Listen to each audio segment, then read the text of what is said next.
নমস্কার সবাইকে, পিয়ালি লাইফস্টাইলের নতুন একটা ব্লগে তোমাদের স্বাগত জানাই। এটা হচ্ছে মে মাসের 2 তারিখের ব্লগ, যেদিন আমরা পেলিং গেছিলাম ঘুরতে, সেদিনকার ব্লগ।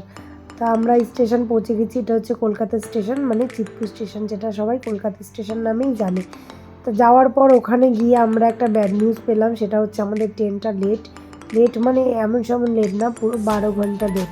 প্রথমে বাড়ি থেকেই আমাদের মেসেজ দিয়েছিল যে 2 ঘন্টা লেট, মানে 9:40-এর ট্রেন ঢুকে আসবে। তারপরে দেখছি আবার মেসেজ দিল, মানে ভোর 6টায় আসবে, মানে পুরো 12 ঘন্টা লেট। আমি এতবার ঘুরতে গেছি, কোনো দিন এত হ্যারাসমেন্ট হয়নি।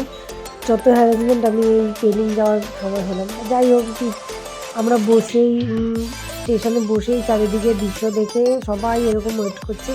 চারিদিকে দেখতে দেখতে স্টেশনেই রাত কাটানোর পর আমরা অবশেষে সকাল 6:30 নাগাদ ট্রেন ঢুকলো। তার ট্রেনে ওঠার পরই আমরা খাওয়া দাওয়া করে ব্রেকফাস্ট লাঞ্চ সেরে একবারেই টানা ঘুম দিলাম। ঘুম থেকে উঠে এরকম এনজিবি পৌঁছে গেছি।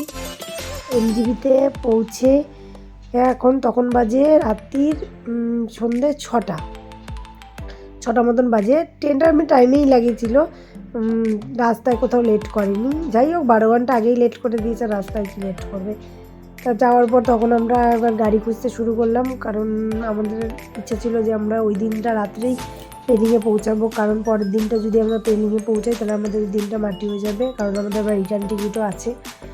তা গাড়ি খোঁজার পর গাড়ি একজন পাওয়া গেল, ওখানকারই লোকাল ড্রাইভার ছাড়া নেওয়াও যাবে না, কারণ পাহাড়ি রাস্তা বলে কথা, রাত্রে সবাই উঠতেও চায় না। যতবারই আমি উত্তরবঙ্গে এসেছি, আমি দিনের বেলাটাই ট্রাভেল করেছিলাম। এই উত্তরবঙ্গের ভিউগুলো আমি দিনের বেলায় দেখেছি, রাত্রিবেলা দেখিনি। তো এইবার ফার্স্ট টাইম রাত্রিবেলা দেখি, তো এটা একটা নতুন এক্সপিরিয়েন্স হলো। আজকের ব্লগটা এখানেই শেষ করছি। পরে আবার ট্রেনে কী ঘুরলাম না ঘুরলাম সেই ব্লগের সঙ্গে তোমাদের সঙ্গে দেখা হবে। টাটা।